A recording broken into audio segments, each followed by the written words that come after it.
నమస్తే, welcome to our channel. నేను ప్రియాంకరావు. కేంద్రం అమరావతికి గుడ్ న్యూస్ చెప్పింది. ఇప్పుడు కేంద్రం తీసుకున్న నిర్ణయం ఈరోజు అమరావతిలో నిర్మాణాలకు ముందడుగు పడింది అని చెప్పొచ్చు. అమరావతి సెంట్రల్ సెక్రటరియట్ నిర్మాణానికి ఈరోజు 2534 కోట్ల రూపాయలు ఇవ్వబోతున్నట్లు ప్రకటన చేసింది. మరి దీన్ని ఎలా చూడాలి? ఈ 2534 కోట్ల రూపాయలు అమరావతిలో ఏ ఏ సంస్థలకి ఏ ఏ నిర్మాణాలకి పెట్టబోతున్నారు అనేది తెలుసుకుందాం. మనతో మాట్లాడడానికి ప్రముఖ పొలిటికల్ అనలిస్ట్ డివి శ్రీనివాస్ గారు ఉన్నారు. ఆయనతో మాట్లాడదాం. నమస్కారం సార్. నమస్తే. అంటే ఎప్పుడైతే అమరావతికి చట్టబద్ధత కల్పించారో, స్టాంపు పడిందో ఆ రోజు నుండి అన్ని మంచి పరిణామాలు అనుకోవాలి. ఎందుకంటే ఇప్పుడు 2534 కోట్ల రూపాయలతో అమరావతిలో సెంట్రల్ సెక్రటరియట్ నిర్మాణాలకి పూర్తి చేయమని చెప్పేసి ఫండ్ రిలీజ్ చేస్తుంది సెంట్రల్ గవర్నమెంట్. ఇందులో ముఖ్యంగా ఏ ఏ నిర్మాణాలకి ఈ ఫండ్ అనేది ఉపయోగించాలంటారు? రాజమాత ఏంటది? బాహుబలి శివగామి శాసిస్తుంది, బాహుబలి పాటిస్తాడా? అంతేగా సార్. ఇప్పుడు చంద్రబాబు శాసిస్తున్నాడు, కేంద్రం పాటిస్తోందా? నిన్నగాక మొన్న చట్టబద్ధత. అవును సార్. అసలు వారం రోజుల్లో ఆంధ్రప్రదేశ్ రాజధానిగా అమరావతి ప్రకటన, గెజిట్ నోటిఫికేషన్. 28వ తారీఖు తీర్మానం పంపడం ఏంటి, 6వ తారీఖుకి రాష్ట్రపతి స్టాంప్ వేయటం ఏంటి? అసలు జనం ఆశ్చర్యం నుంచి తేరుకోకముందే ఇప్పుడు మీరు చెప్తాను ఏంటి, కామన్ సెంట్రల్ సెక్రటేరియట్, సిసిఎస్ భవనాలు, ఆ కేంద్ర ప్రభుత్వ ఉద్యోగుల కోసం ఎన్ని వేల కోట్లు? 2534 కోట్లు. అంటే మరి ఆ 2534 కోట్లతో నీకు ఈ కామన్ సెంట్రల్ సెక్రటేరియట్ నిర్మాణానికేమో 1299 కోట్లు, ఆ ఉద్యోగుల యొక్క రెసిడెన్స్ నివాస సముదాయాలకేమో 1234 కోట్లు. మరి పిఐబి మెమొరాండం కూడా రెడీ అయిపోయింది, దానికి ఆర్థిక మంత్రి నిర్మలా సీతారామన్ కూడా ఆమోదం. రాబోయే మరి క్యాబినెట్ ముందు అది పెడతారని ఫైల్. ఈరోజు ఒక క్యాబినెట్ అయిపోయినట్టుంది. నెక్స్ట్ క్యాబినెట్లో ఈ ఫైల్ కనుక ఆమోదం పొందితే అమరావతికి 2500 కోట్లు ఇవాళ ఫండ్స్. అంటే జగన్మోహన్ రెడ్డి మళ్ళీ టీవీ బద్దలు కొట్టాడా, లేకపోతే మళ్ళా పిచ్చి ఇంకా అసలు ముదిరిందా? మొన్న చట్టబద్ధత దెబ్బకే మావిగన్ అది ఇప్పటి వరకు అసలు మామూలు ఇంకా అసలు వైరల్ అవుతూనే ఉంది. ఇప్పుడు ఈ కామన్ సెంట్రల్ సెక్రటేరియట్ 2500 కోట్లు అనగానే ఇంక మరి ఇంకెంత పీక్ వెళ్ళొద్దు ఆ పిచ్చి. ఇటు ఇక్కడ ఏంటంటే ఇవాళ మోడీ ప్రభుత్వం, ఇక్కడ చంద్రబాబు ప్రభుత్వం, డబుల్ ఇంజన్ సర్కార్ ఉండటం వల్ల అసలు రాష్ట్రానికి ఎంత ప్రయోజనం. 3 సార్లు వచ్చారు మోడీ ఇక్కడ, 3 చోట్ల శంకుస్థాపనలు చేశాడు. దగ్గర దగ్గర 3 లక్షల కోట్ల పనులు ముమ్మరంగా సాగుతున్నాయి. ఇప్పుడు ఈ అమరావతిలోనే 1,00,000 కోట్ల పనులకి శంకుస్థాపన చేశాడు. 63,000 కోట్లతో మనం చూసాం ఏంటి, అటు రైల్వే లైన్ 54 కిలోమీటర్లు రైల్వే లైన్ వేస్తున్నారు, నంబూరు ఎర్రుబాలెం మధ్య. అతిపెద్ద రైల్వే స్టేషన్ అక్కడ వస్తుంది అంటున్నారు, పరిగి దగ్గర. అక్కడ అటు అదే కాదు, ఒక outer ring road, inner ring road, అసలు గ్రీన్ ఫీల్డ్ ఎక్స్ప్రెస్ హైవే, ఇది హైదరాబాద్ని అమరావతిని కలుపుతూ నీకు అటు ఖమ్మం మీదుగా green field express highway, bullet train అంటున్నారు. అంటే ఇప్పుడు ఎలా ఇవాళ గ్రీన్ ఫీల్డ్ క్యాపిటల్ సిటీగా అమరావతి. ప్రజలు అక్కడ రైతులు బ్రహ్మాండంగా భూములు ఇచ్చారు. ఇప్పుడు ఆ భూముల్లో జరుగుతున్న అభివృద్ధి వాళ్ళు పండగ చేసుకుంటున్నారు, ఉత్సవం. ఒక రకంగా చెప్పాలంటే నిన్న కూడా హైకోర్టు దగ్గర ఏదో ధన్యవాదాల సభ పెట్టారు.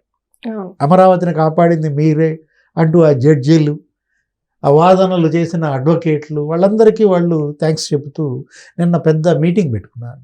మొన్న మనం చూసాం అసలు వాళ్ళంతా పాదయాత్రగా మహిళలు వెళ్ళి విజయవాడ వెళ్ళారు, దుర్గమ్మకి సారె, అమరావతి సారెనో ఏదో అన్నారు.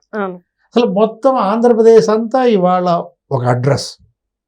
నిన్నటిదాకా అడ్రస్ లేని ఆంధ్రులు, ఎక్కడ రాజధానో తెలియని పరిస్థితి. చెన్నై అటు మద్రాస్ దగ్గర నుంచి వీళ్ళు అసలు ఏంటి దిక్కులేనాళ్ళుగా తిరిగారు, హైదరాబాద్, కర్నూలు.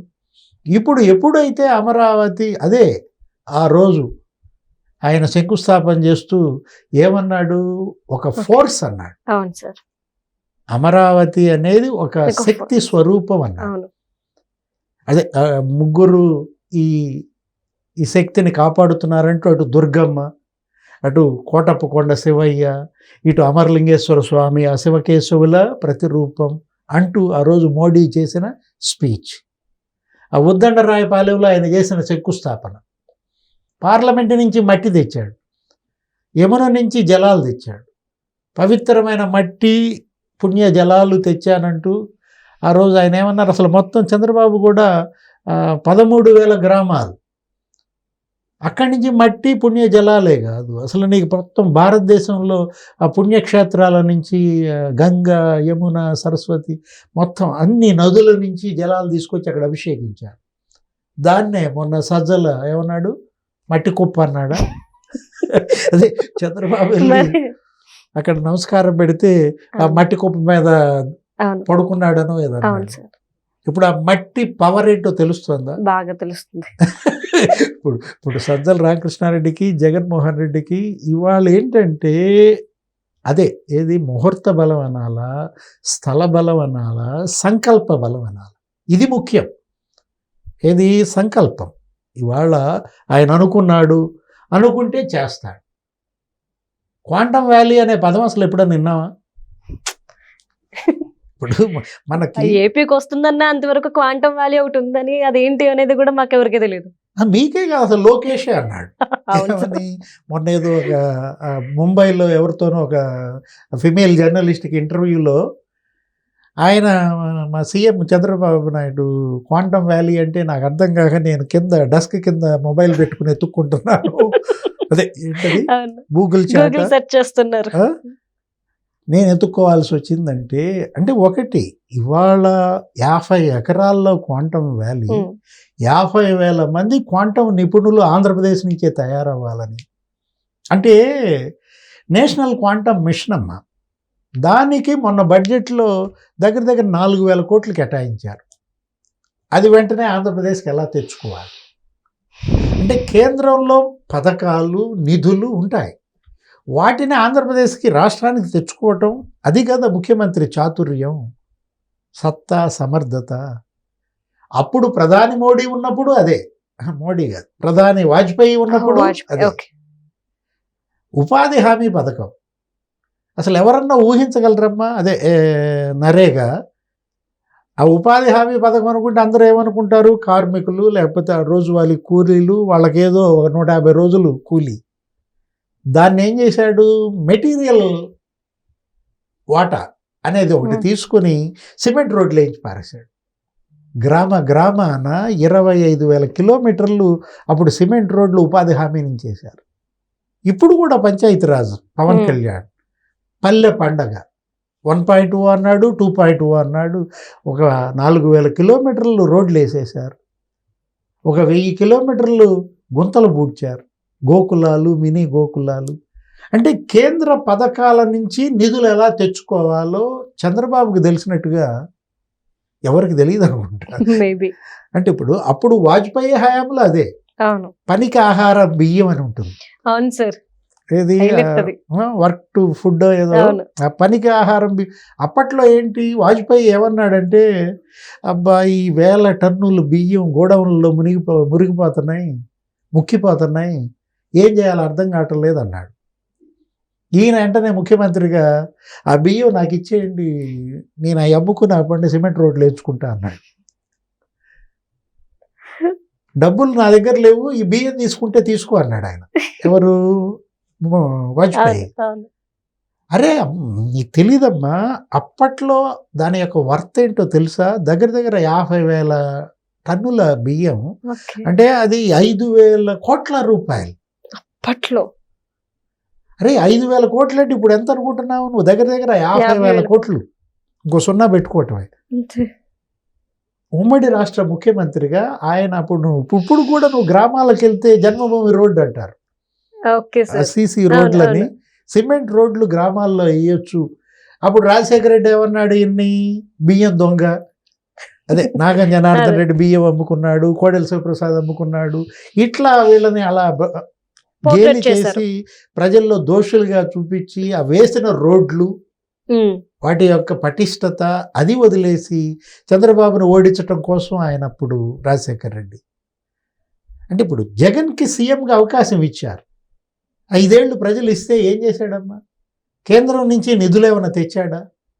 తేకపోగా 9,000 కోట్లు పెండింగ్ పెట్టాడు. ఒక 98 స్కీములు రద్దు చేశాడు. ఆ డబ్బు మళ్ళీ ఇప్పుడు వీళ్ళు కట్టి 80 స్కీములు పునరుద్ధరించారు.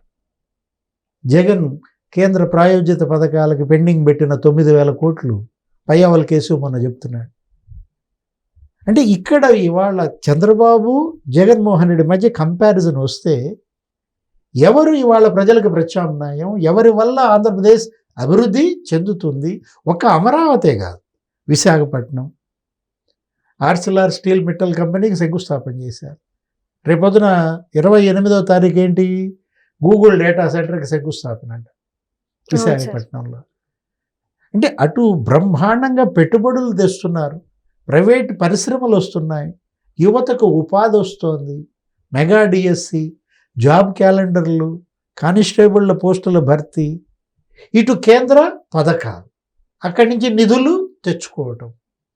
ఇది కదా పరిపాలన అంటే. జగన్మోహన్ రెడ్డి ఏమంటాడు? ఇవన్నీ వదిలేశాడు, ఏబిఎన్ మీద పడ్డాడు. మరి నువ్వేం చేయాలా? నేర్చుకో, తెలుసుకో, చేసిన తప్పులు దిద్దుకో. ఈసారి నాకు అవకాశం ఇవ్వండి, నేను చంద్రబాబును మించి అభివృద్ధి చేస్తా, కేంద్రం నుంచి నిధులు తెస్తా అనో ఏదో నమ్మబలకాలి కదా, నమ్మించాలి కదా. నేను మళ్ళా గెలుస్తా, నేను మళ్ళా వస్తా, నిన్ను స్టేషన్లో చుట్టూతా తిప్పుతా అంటే మీరు నిధులు తీసుకొస్తాను అంటే నమ్మే స్టేజ్ లో రాష్ట్ర ప్రజలు ఉన్నారా? ఎంపీలు ఇవ్వండి, కేంద్రం మెడ వంచి మరి నేను ప్రత్యేక హోదా తీసుకొస్తాను అన్నప్పుడు చెప్పి చేయలేదు, ఇప్పుడు వచ్చి ఇంకేం సార్ ఏమి నమ్ముతారంటావా? అంటే అసలు నమ్మకానికే అనర్హుడు. అంతే అయింది ఇప్పుడు. జగన్ ఇవాళ నిజం చెప్పినా నమ్మే పరిస్థితి లేదు. Right, thank you so much sir.